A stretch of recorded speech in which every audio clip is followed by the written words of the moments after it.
السلام علیکم فرینڈس، میں ہوں آپ کی host Rida Agha and welcome to my vlog. جیسا کہ میں نے اپنے پچھلے ولاگ میں عمران خان صاحب کے رات گئے جو بڑا ایک سخت زبان کے ساتھ ٹویٹ کیا گیا ہے، اس بارے میں ڈسکس کیا تھا۔ اس کے جو ثمرات ہیں وہ ود ان آورز ہی ہمیں دیکھنے کو ملے ہیں کہ صبح صبح ہی علی امین گنڈا پور جو ہیں وزیر اعلیٰ خیبر پختونخوا، وہ جسٹس منصور علی شاہ کے پاس جا پہنچے، عدالت جا پہنچے اور جا کر ان سے شکایت کی کہ جی ہماری عمران خان صاحب کے ساتھ جو ہے وہ ملاقات نہیں کروائی جا رہی ہے، جس پر جسٹس منصور علی شاہ کا علی امین گنڈا پور صاحب سے کہنا تھا کہ آپ غلط دروازہ کھٹکا رہے ہیں۔ اس حل کے لیے یا اس مسئلے کے حل کے لیے آپ کو رجسٹرار سپریم کورٹ سے رجوع کرنا ہوگا، اور یا پھر آپ پاکستان کے جو چیف جسٹس آف پاکستان ہیں اس وقت جسٹس یحییٰ افریدی صاحب، ان کے پاس جانا ہوگا۔ اور جیسے ہی وہ عدالت سے باہر آئے تو صحافیوں نے انہیں گھیر لیا اور سوالات کی بھرمار کر دی، جس پر علی امین گنڈا پور صاحب کے جو جوابات تھے وہ کافی تضحیک آمیز تصور کیے جا رہے ہیں۔ جس طرح سے صحافی نے علی امین گنڈا پور صاحب سے پوچھا کہ آپ کے پاس تو ابھی وقت تھا خیبر پختونخوا کے بجٹ کو پاس کرنے کا، لیکن آپ نے اس بجٹ کو بہت پہلے پاس کر دیا۔ تو اس پر علی امین گنڈا پور صاحب کا کہنا تھا کہ آپ مجھے نہیں بتائیں گے کہ میں نے کیا کرنا ہے کیا نہیں کرنا، میں اپنا کام بہتر جانتا ہوں۔ جس پر صحافی نے انہیں کاؤنٹر بیک کیا اور کہا کہ ہم آپ کو کیا بتا سکتے ہیں، آپ تو عمران خان صاحب کی نہیں سن رہے ہیں۔ ساتھ ہی ساتھ ایک سوال علیمہ خانم کے حوالے سے بھی کیا گیا کہ انہوں نے مکمل طور پر اس کے پی کے بجٹ کی جو ہے وہ اس کو ڈینائی کیا ہے اور وہ اس طریقہ کار سے خوش نہیں ہیں۔ تو جس پر علی امین گنڈا پور صاحب کا یہ کہنا تھا کہ اگر انہیں اعتراض ہے یا اس کی بہن کہہ رہی ہے، یعنی عمران خان صاحب کی بہن کہہ رہی ہے، تو جا کر اس سے پوچھو۔ تو علی امین گنڈا پور صاحب کو اس طرح کے جو ایک رویہ ہے وہ کافی پہلے بھی دیکھا گیا تھا کہ ایک بار علیمہ خانم صاحبہ کے ساتھ ان کی جو ہے یہ ایک ریفٹ سائن دونوں کے درمیان کریٹ ہو رہا ہے، لیکن آہستہ آہستہ علی امین گنڈا پور صاحب کا جو ایک بالکل مشکوک سا جو کردار ہے اس سارے کے سارے سسٹم میں، مطلب پی ٹی آئی کی گورنمنٹ میں، اس حوالے سے جو مختلف ایم این ایز وغیرہ ہیں وہ بھی تنقید کر رہے ہیں اور وہ کہہ رہے ہیں کہ اگر نہیں یہ پریشر لے سکتے ہیں تو گھر چلے جائیں۔ اس طرح مطلب وہ عمران خان صاحب سے بھی یہ بات کہہ رہے ہیں کہ عمران خان صاحب کسی طرح موجودہ جو قیادت ہے M N A M P S وغیرہ جو ہیں سپورٹرز ہیں ان کو بتا دیں کہ ہم نے کس کو فالو کرنا ہے، کس کے نقش قدم پر چلنا ہے، کس سے ڈائریکشنز لینی ہیں، یعنی کہ بہت سا جو ایک کنفیوژن ہے وہ پی ٹی آئی کے حوالے سے کریٹ ہوتا چلا جا رہا ہے۔ دوسری خبر جی، انڈیا اور پاکستان کے درمیان جو ہم نے دیکھا کہ جنگ جاری رہی، 4 دن جنگ جاری رہی، اس کے بعد اس کو بھی ایک سیز فائر کے تھرو جو ہے ایک منطقی انجام تک پہنچا دیا گیا، اور سارا کریڈٹ جو ہے امریکی صدر ڈونلڈ ٹرمپ لے گئے کہ انہوں نے مداخلت کر کے دونوں ممالک کو اس بات کا کہا کہ جی ان کے ساتھ ٹریڈ بڑھائی جائے گی تو لہٰذا امن کو فروغ دیں اور جنگ کو ختم کر دیں، تو جنگ ختم ہو گئی۔ اب تک لیکن انڈیا کی جانب سے یہی سننے میں آتا رہا ہے کہ وہ ڈونلڈ ٹرمپ کے اس بیان کو مکمل طور پر جو ہے ڈینائی کرتے ہیں، وہ اس بات کو بائی کرنے کو تیار نہیں ہیں کہ انڈیا نے پہل کی اس جنگ کو ختم کرنے میں، اور دیکھنے میں بھی آیا جو انڈیا کی حکومت ہے اس کی جانب سے کہا گیا کہ یہ جنگ جو ہے وہ صرف ٹیمپریری طور پر روکی گئی ہے، it's not a permanent ceasefire. اور رپورٹس ہیں جس کے بارے میں ڈفرینٹ ٹی وی چینلز بھی ڈسکس کر رہے ہیں، ہمارے ایک بہت ہی نامور صحافی ہیں محمد مالک صاحب، انہوں نے یہ خبر آج دی ہے کہ انڈیا جو ہے وہ $5.1 بلین کا جو ہے وار کا جو جنگی سامان ہوتا ہے سارا وہ خرید رہا ہے اس سے ساؤتھ کوریا سے۔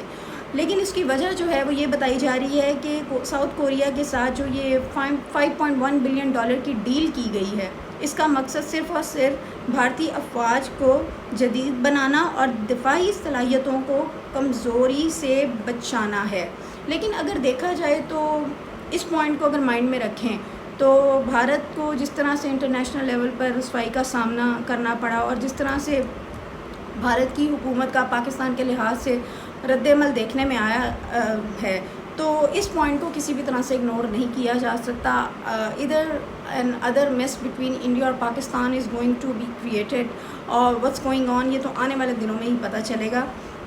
اس حوالے سے اب تک جو اطلاعات ہیں وہ میں نے آپ کے ساتھ شیئر کر دی ہیں۔ جی، بھارتی پارٹی کانگریس کے جو ممبر ہیں ششی تھرور صاحب، وہ ماسکو گئے ہوئے ہیں، سربراہی اجلاس میں وہ موجود تھے، اور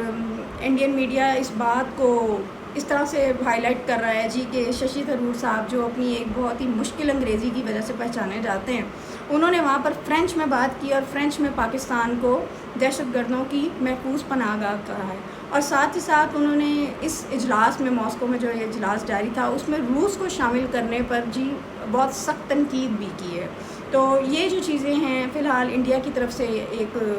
یہی دو مین اپڈیٹس ہیں، لیکن ساتھ ہی ساتھ آپ جانتے ہیں کہ امریکہ نے کچھ ٹائم پہلے اپنی امریکی خواتین کے حوالے سے انڈیا کے خلاف ایک ٹریول ایڈوائزری جاری کی تھی اور کہا تھا جی کہ انڈیا جو ہے وہ کسی بھی لحاظ سے خواتین کے لیے ایک سیف ملک نہیں ہے، اور اس کے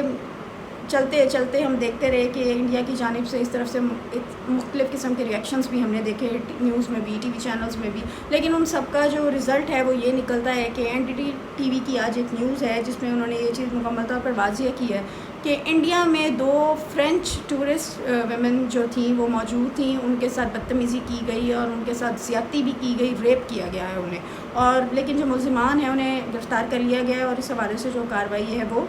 جاری ہے۔ تو میرا خیال ہے ہر جگہ پاکستان کو ایک دہشت گرد ملک قرار دینے کی بجائے بھارتی جو حکومت ہے اس کو چاہیے کہ اپنی افواج کی ٹریننگ پر ذرا زیادہ توجہ دیں، اور اگر یہ اسلحہ انہوں نے اپنی فوج کی ٹریننگ کے لیے ہی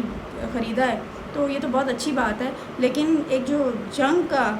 دوبارہ سے ایکٹیو ہو جانا، اس فیکٹر کو بھی کسی صورت جو ہے وہ اگنور نہیں کیا جا سکتا، پاکستان کو اس حوالے سے چوکنا رہنا ہوگا۔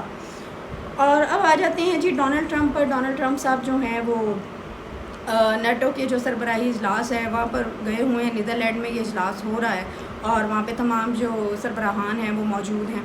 اور اس اجلاس میں ڈونلڈ ٹرمپ صاحب نے جو ہے صرف اور صرف 2 باتوں پر زور دیا ہے۔ ایک تو یہ کہا گیا ہے کہ CNN جو ہے اور یہ مکمل طور پر جو ایک تاریخ کا سب سے اہم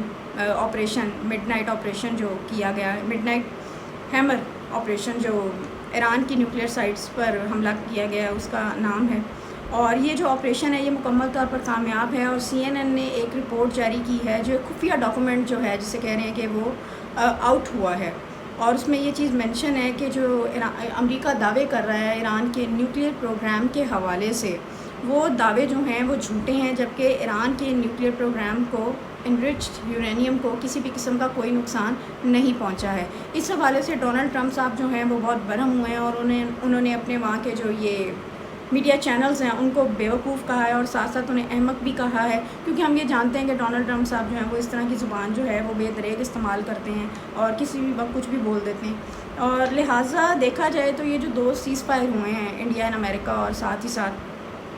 ایران اور اسرائیل میں، ان میں مماثلت صرف اس حد تک ہے کہ ان میں کسی بھی قسم کی اب تک کوئی بھی کلیئرٹی نہیں ہے۔ سب جو ایکسپرٹس ہیں ان کا یہی کہنا ہے کہ کسی بھی وقت جو ہے یہ جو سیز فائر ہیں یہ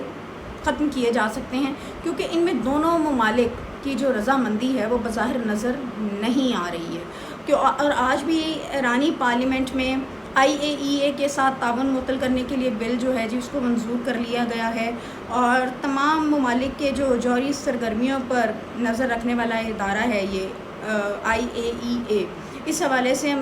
جی ایران نے مکمل طور پر واضح کر دیا ہے کہ وہ ایک گارنٹی کے بغیر کسی بھی صورت اس ادارے سے منسلک لوگ جو ہیں ان کو اپنے ملک میں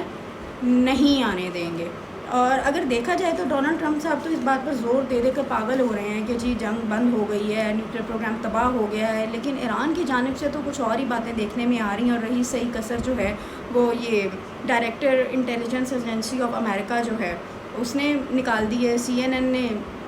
اس کو شائع بھی کیا ہے، BBC نے بھی اس کو شائع کیا ہے، اور ان دونوں چینلز کے خلاف ڈونلڈ ٹرمپ صاحب جو ہیں وہ بہت سخت غصے میں ہیں اور ان کو بے وقوف احمق اور پتہ نہیں کیا کیا کہتے چلے جا رہے ہیں۔ اور اب دیکھتے ہیں آنے والے دنوں میں جو چیزیں ہیں پاکستانی پولیٹکس کے حوالے سے اور انٹرنیشنل پولیٹکس کے حوالے سے ان میں کیا چینج آتا ہے، اور اب جو عمران خان صاحب کے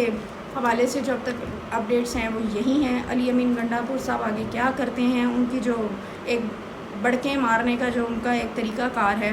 وہ بھی اب جو ہے اس طرح سے وقت لگ رہا ہے کہ نہیں کر پائے گا، کیونکہ جو جس طرح سے KPK کا بجٹ اپروو ہوا ہے، اس بجٹ کو عمران خان صاحب کی منظوری کے بغیر منظور کیا گیا ہے، اس حوالے سے جو لوگ ہیں PTI کے سپورٹرز ہیں وہ بہت ہی شدید غصے میں ہیں، اور آنے والے دنوں میں دیکھتے ہیں جی کہ کس طرح سے یہ جو تاریخی عجیب جنگیں ہوئی ہیں ان کا کیا رزلٹ آگے نکلتا ہے.